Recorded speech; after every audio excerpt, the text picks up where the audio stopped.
guys, what's up, what's up? This is going to be the last day of my trip here in Hong Kong and Macau. And look, I am outside the building of the Parisian Macau, and I can't wait to get inside. So after how many minutes? In fact, mahigit isang oras akong naghintay ng bus. Pero punuan ng bus. So ibang route yung sinakyan ko. So galing dun sa accommodation ko na malapit sa Senado Square. Sumakay ako ng bus papunta ng Bara. And ang hindi ko alam, Bara pa pala is parang interchange ng bus at saka train, pati taxi. So nakasakay ako ng LRT nila guys. Diba? Napaka-convenient pa. Pero yung LRT nila hindi yata makakarating sa talaga sa Senado Square na parang ganun kasi limited lang siya, but it connects the airport, the terminal ferry, and I think the terminal in Sukhai Macau Bridge something. So yeah, I'll check that out if totoo yan. But this time maglalakad muna tayo dito kasi we're lost guys, and yung flight natin is alas 8 ng gabi, and time check it's already 4, so dapat by 6 nasa airport na ako. But we don't have to worry kasi nga yung sinakyan natin na train, LRT, kapisado na natin yon. Babalik lang tayo doon sa station na yon, and let's ride that one. Ito yung makikita niyo dito guys, napaka-modern talaga, and tingnan niyo na naman yung mga buildings, ang bobongga.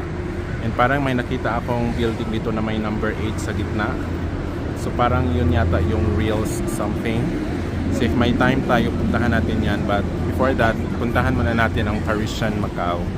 And of course, let's visit Eiffel Tower. Ang ganda rin ng building na to guys. Hindi ko alam kung anong pangalan niya, but maganda rin siya. And of course, yung Parisian maganda rin. So i-continue natin ang ating walking tour dito. So ito yung mga ganap dito guys. So ang pangalan pala niya ay Studio City.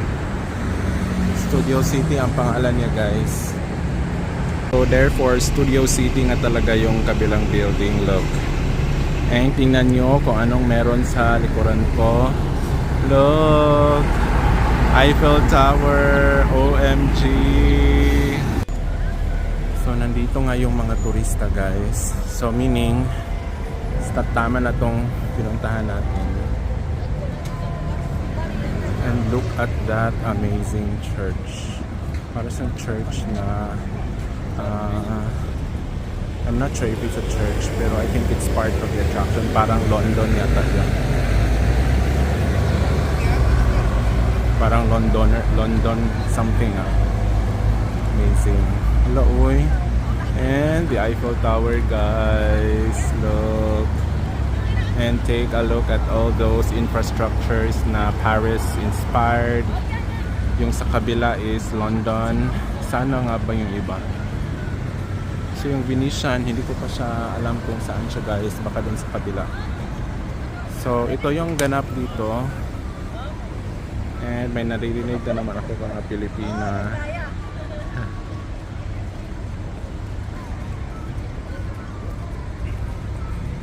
Diba? Sa London nga siya guys, akala ko simbahan. So ito yung hotel.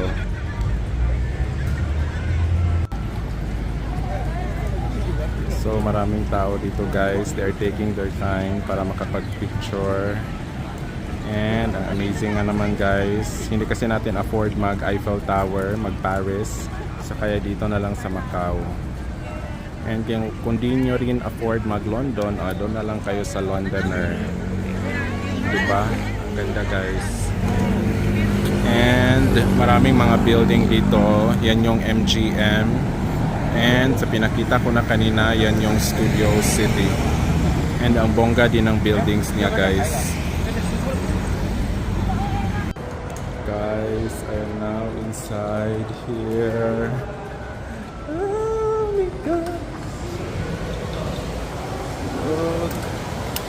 bongga. Wow. Nice. Very nice. Hello, uy, kanay sa ning lugar. Look. Wow.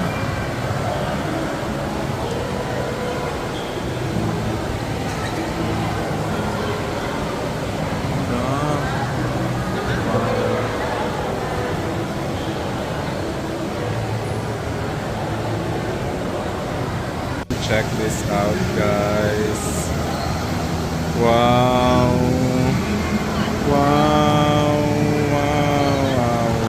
First time ko itong ma-witness, guys. Ngayon ang ganda talaga. Siyempre, nakapasok na rin ako sa mamahaling hotel kagaya ng Marina Bay Sands Hotel sa Singapore. Pero iba pa rin talaga ang Parisian Macau. Amazing. Grabe. So, dito yung kanilang VIP lounge, hotel rooms, baggage service, at iba pa. Kahit dito, guys, oh, ang bongga. Tingnan yung mga chandelier, ang social. And may tindahan din dito, guys. Parang shops na yata ang section nito.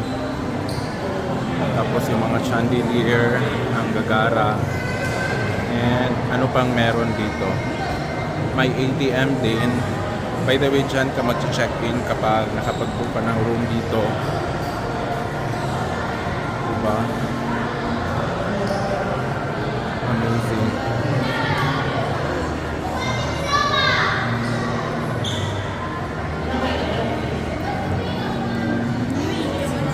Sorry.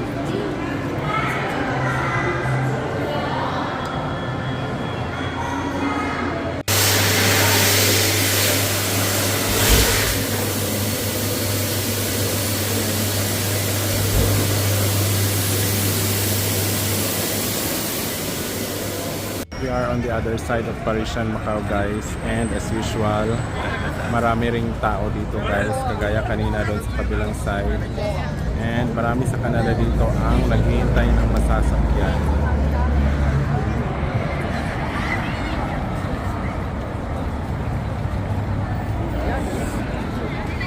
After a few minutes of walking, guys, papasok pa rin tayo sa The Venetian.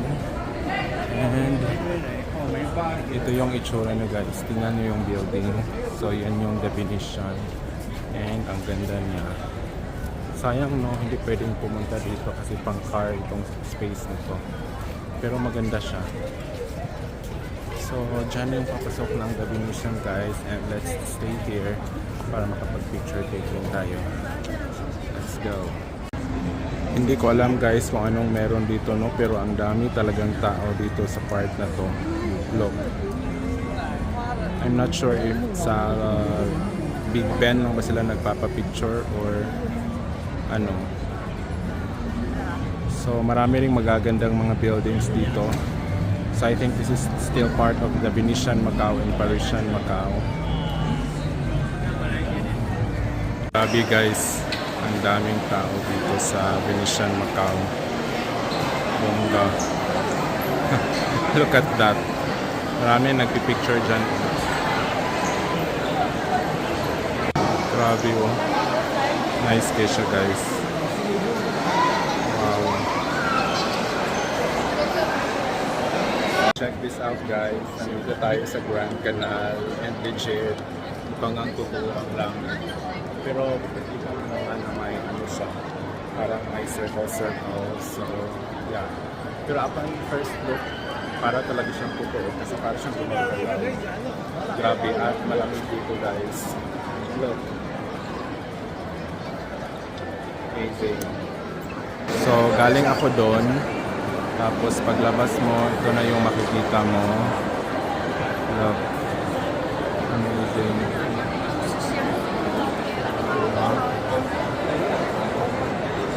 Ito yung ganap dito, guys. At ito yung mga nagsasagwa ng mga lalaki.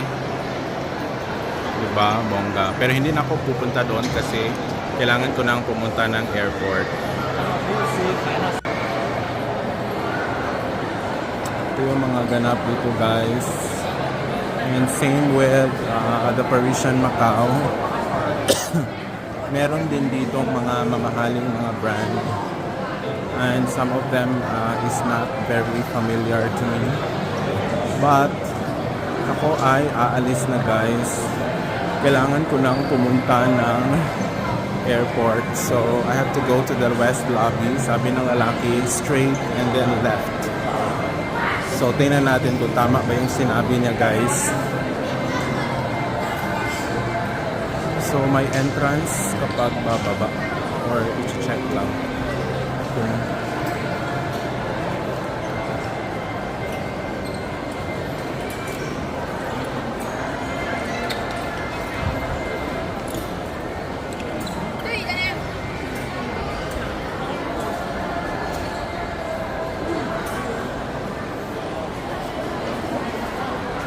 So Omega is also here guys. At parang ito na nga siya guys. Ewan ko ba dito guys sa mga malls na ito at casino. Para siyang maze. So meron din silang Venetian food court. So tingin ko mas mura dito ang mga bilihin guys. Pero hindi dito. So tingnan natin. Grabe yung mamahalin ng mga bilihin dito guys. Wala, nasa na ba?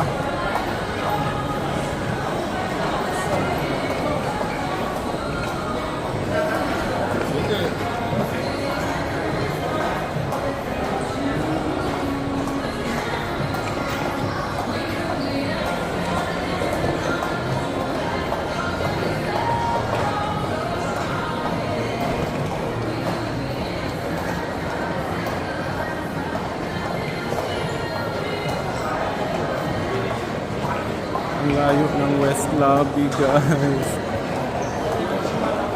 Ay nako. So ganito rin ang mga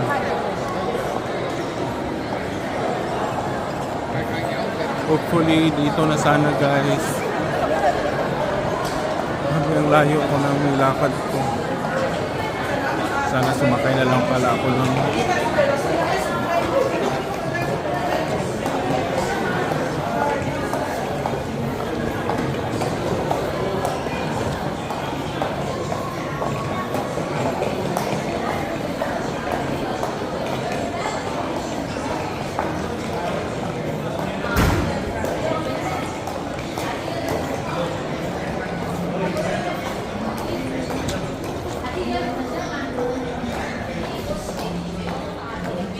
So dito na yung ano guys. Ay naku. Grabe. Pahirapan. Ang laki kasi.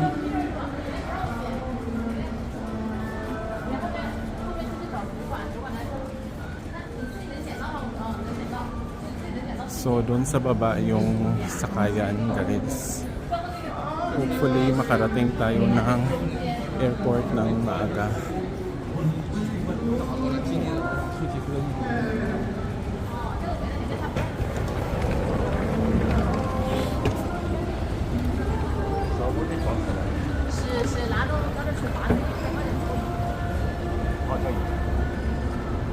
At finally guys, narating na rin natin ang West Lobby at nandito nga yung signage papunta ng airport guys. So ito, meron pa ngang sa ferry at meron ring sa HZMB Macau Port. Kompleto talaga ang Venetian guys. Grabe. So Macau International Airport, parang ito yung pila.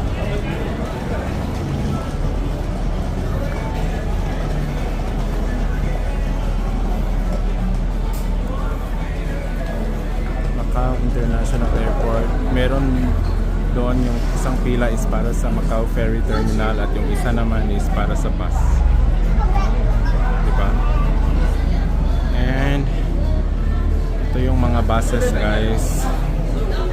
And sabi nila free naman daw to. So mabuti naman.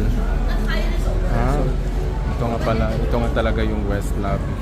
Tapos may kinoconstruct pa sila guys. Probably they are renovating something. Grabe. Ang laki talaga.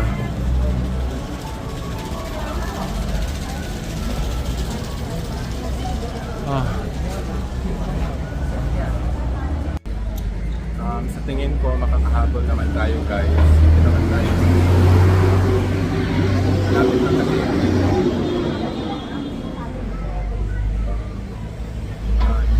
Ayan ang mas. Hello guys. Kumandar na ang ating bus papunta ng airport and it's free courtesy of the Venetian Macao.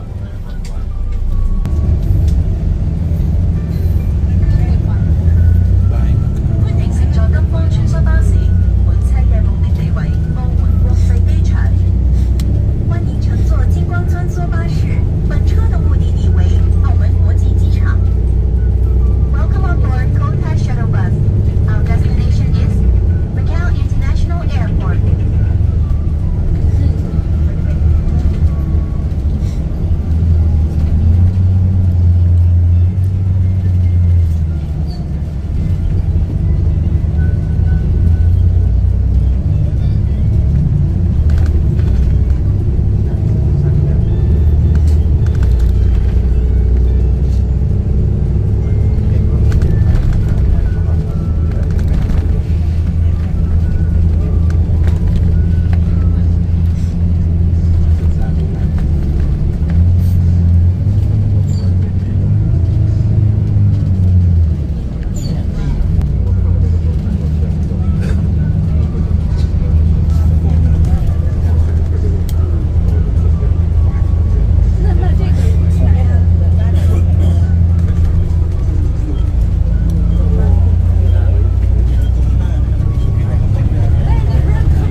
Far as I could remember, ito na yung airport guys. Kasi the airport is something na ito na naman yung airport. Yung bongga guys.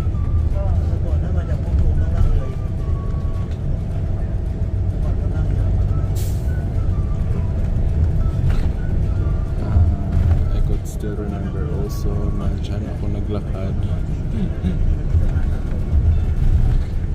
Pero ewan ko saan tayo dadalhin ito. Baka sa underground ka. So may underground pala guys.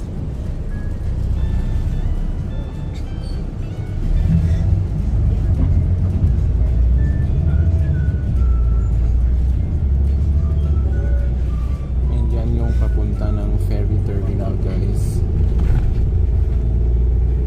Yan. That's the ferry terminal.